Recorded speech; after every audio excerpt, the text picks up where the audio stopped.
Hello once again, it's your boy That's No Moon, and we are back for another Star Wars Galaxy Heroes video. Now, a few days ago, I did a video which was how to prep for a Galactic Legend. And first and foremost, thank you guys very much. It did insanely well and had a huge amount of feedback on it as well. So first and foremost, thank you very much there. It will be up in the top right hand corner if you do want to go and see that, and thank you all for your support for that video first and foremost. So get that out the way and pay my dues back as well. The second part of it is it raised a lot of questions for a lot of people, and what I mean by this is a lot of people were asking me, should I go with my roster in my current state for a Galactic Legend, or should I go with what you talked about is building foundations and diversifying my roster as well? So the first half of this video is going to deal with the argument of you should go straight for a Galactic Legend.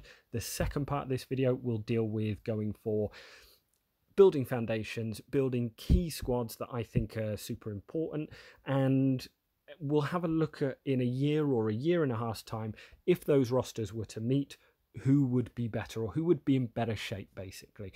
Now, first and foremost, they say that you regret the things that you don't do rather than things that you do. So make sure, go ahead, hit that like, hit that subscribe button for more Star Wars Galaxy Heroes videos.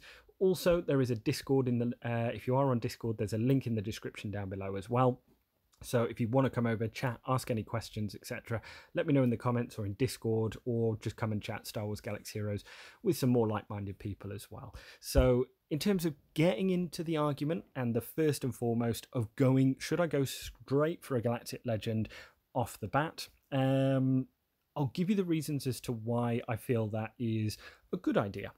So, for example, number one is going to be, and we're going to go over to the squad arena. Now, a Galactic Legend will make climbing an arena so much easier. You will be able to generate a lot more crystals and a lot more income each and every day.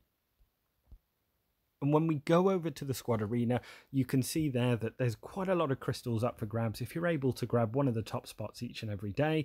And obviously, if you are down there in the thousands, you ain't going to be generating a huge amount of crystals. So crystals are great because what you can do is you can buy relic materials, you can buy new characters if you want to, you can buy extra little gear pieces that you want to put on characters that you might not have got yet. So again, if I'm short on these, I can go in here and I can buy them for crystals. Crystals are essentially a very good thing, and generating good crystal income is pretty key in this, certainly if you are free to play, and making the most out of that as well. Now, I'm not going to lie, having a Galactic Legend is absolutely awesome, and my Supreme Leader Kylo Ren, I am happy with him in all aspects of the game. I would not change that decision at all. I have then gone for Jedi Master Luke, so I'm just about to unlock him, my second, and I feel pretty addicted to farming for Galactic Legends, and I'm probably going to go straight for Rey afterwards as well. But with the hindsight, and if I were to go back to day one and change a few things that I did as well, what I'm going to do is give you my opinion on where I would go if I was starting this game again, knowing what I know now, having played for 5 years and being pretty much on this game every single day, thinking about this game for a few hours a day, let's say, for at least. At the end of the day, your decision, it's your roster, it is your decision 100%. I can't tell you whether to go for one or not. I can just give you my opinion on whether I would go straight for a Galactic Legend or whether I would build foundational squads as well. So again, Galactic Legends are awesome. It will also help you out in galactic challenges as well. So you will also have access to better mod slicing materials. A lot of the time, there's not many times where a Galactic Legend can't get through tier 7. But obviously it's going to be different because there's all sorts of feats and different things. So having a good diversity in your roster, that's going to be pretty important as well. Now, raid rewards, you know, having a raid reward, or let's say, for example, a Kylo as your first Galactic Legend, this is huge for generating gear and being able to get into the heroic raid and earning like brilliant rewards and being able to get access to those pieces, which are really going to be the pinch points in terms of getting your characters from gear 12 to gear 13 as well. Now, the downside of going straight for a Galactic Legend is that we are banking on things being status quo and exactly the same as they are today. So, for example, if a new Galactic Legend, let's say, for example, Kenobi came and we had a Fallen Anakin that came as Galactic Legends. Now, these might nullify what is in Squad Arena at the moment. So we are banking on things that being status quo and exactly as they are today. If you are going for a Galactic Legend from day one, realistically, this is going to take you free to play at least 12 months. At least 12 months if you're doing things right as well. It is a very hard grind. It is a very long grind. It is designed to be a miserable grind because what they want you to do is put your money in, get your money from your wallet and start spending because you're not getting there quick enough as well. And in terms of that, if you are playing from the free-to-play perspective, it is completely doable. But as I said, I would also consider diversifying the roster as well. So I'll move on to that. And in terms of that, what teams would I start to have a look at? Now, early game, I would look at strengthening up my Geonosians. My Geonosians are going to lead to my Padme.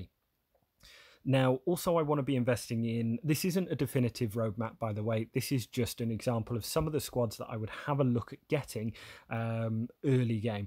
Phoenix, now they're going to give me access to Thrawn and Vader. Again, Vader is going to be one of the key free-to-play Galactic Legend counters. And Vader can pretty much do Supreme Leader Kylo Ren and Rey pretty well if you've got your mods in a good space as well. Now, Ewoks, I probably want to have a look at getting Ewoks bare minimum to get through the C-3PO event. C-3PO event is going to help me with Rebels. Again, having a look at that. And Bounty Hunters are also going to help me in terms of getting Rebels because I'm going to get access to Chewbacca and he is one of the strongest Rebels out there. And again, that's going to allow you to form a really, really good Rebel team. Rebel team's great at taking down General Skywalker and there's not much that they can't be in the game. And also I would have a look at Night Sisters. Now, the reason that I've outlined all of these squads is for a simple reason. They're all great squads and they're all really, really solid squads, and being able to get these squads again is going to give you a big advantage in PvP.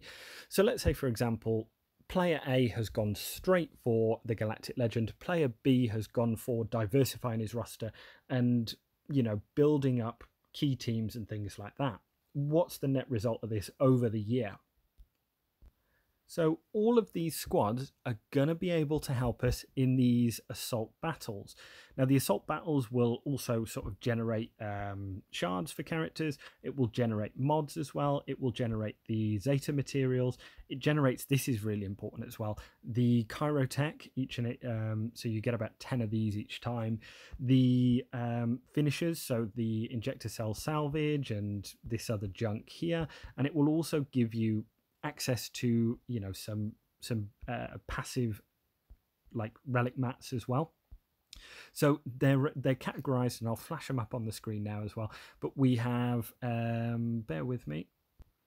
So when we go into this, have a look at, let's say, for example, Forest Moon, then we can use either droids or Empire. We can then go into Ground War, and this one is for your Ewoks, but again, don't use those.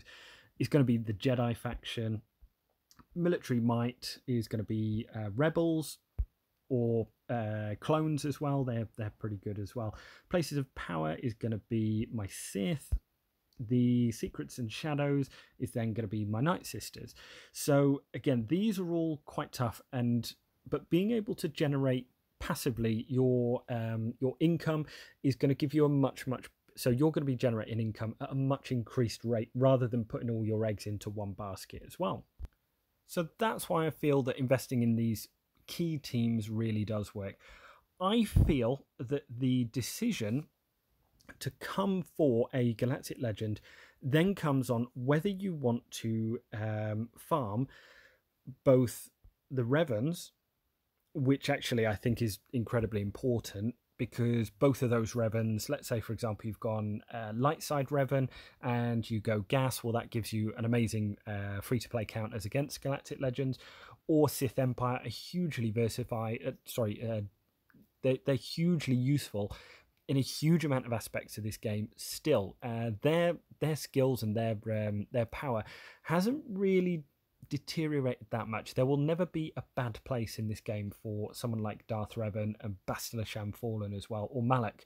And as I said, I feel that the decision comes.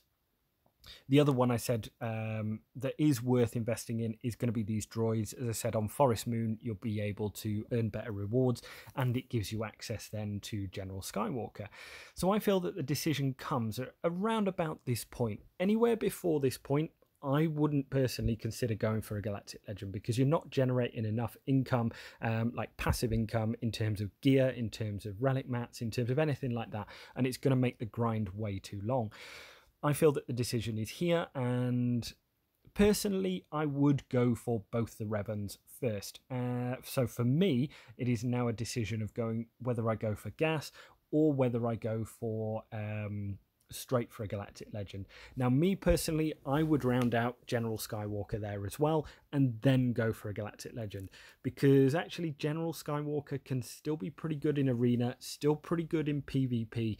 He's not a bad character at all. And again, as I say, if I've got my light side Jedi Knight Revan, and I've got gas in there as well, and decent Jedi, I'm going to be doing okay in the arena. Or if I've got dark side Revan there, mix him up with Geo Brood Alpha as well, and Wat Tambor, then I'm going to be off to the races. I'm going to be able to finish pretty well in the squad arena as well. So again, this is kind of one of the things. Another thing, if you go down this route of diversification, you want to be heavily investing in your mods as well, and you want to be slicing them, and you want to be collecting speed mods, offense mods, crit damage maybe as well, crit chance for Vader. And as I said, this is kind of the second half. If you don't go straight for the Galactic Legend journey, you definitely want to join one of your shard chats. So, for example, this will help you not just get randomly sniped by 8 or 9 other people who are all working in collusion. If you can get into a shard chat, that is going to make your life a whole lot easier. So now what happens after a year and a half? So first roster has gone off and collected up his Galactic Legend. The second roster has gone off and diversified his account into multiple squads. Well, the diverse account will always win, or like 95% of the time. In a PvP matchup, that diverse account will always win. Now, you have to have your free-to-play counters on point. So again, hitting certain check marks on Darth Vader, or you might want to make sure that you've got enough potency, enough crit chance, enough offense on there as well, enough speed. So again, there is going to be quite a few check marks, and it is up to you to see. There is plenty of videos out there on free to play Galactic Legend counters. This is nothing new. This is something that has been going on for at least now 12 months, let's say, for example.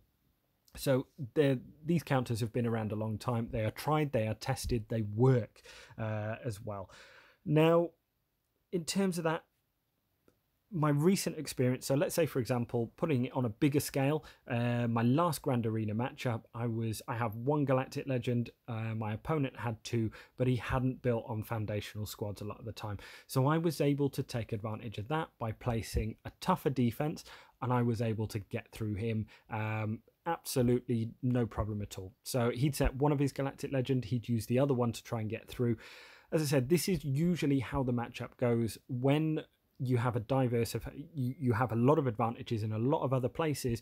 Usually they don't have the strength to get through, because it's all spread like too thinly, and their certain counters won't work against something too strong.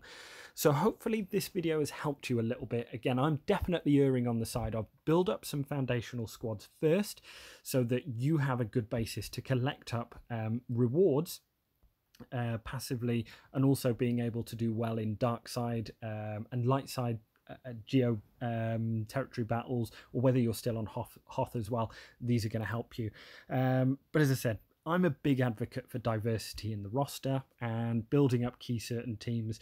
As I said, I would earmark all of these in the first 1.5 to 2 years. After about 1.5 years, I would then, or 2 years, I would then start seriously considering going for my Galactic Legend, and being able to then go on to maybe a second as well. In terms of GP, I think around about 3.5, 4 million is a good spot to get your first one. Second one is around about 6 million, and then your third one is going to be around about 6.5, 7 million as well. Reason being is you have a good foundation there, you have a good solid foundation that you're able to take out Galactic Legends with free-to-play counters. You don't have to rely on trading them off. Otherwise, when you come up against someone who has more, unfortunately, you're snookered. So hopefully that helps. I've been That Snow Moon. Let me know your feedback as always. And as I said, if you do want to chat any further, let me know in the comments or come in, join the Discord and say hello as well. That's all I've got to say on them. I'll see you all next time. Cheers, guys.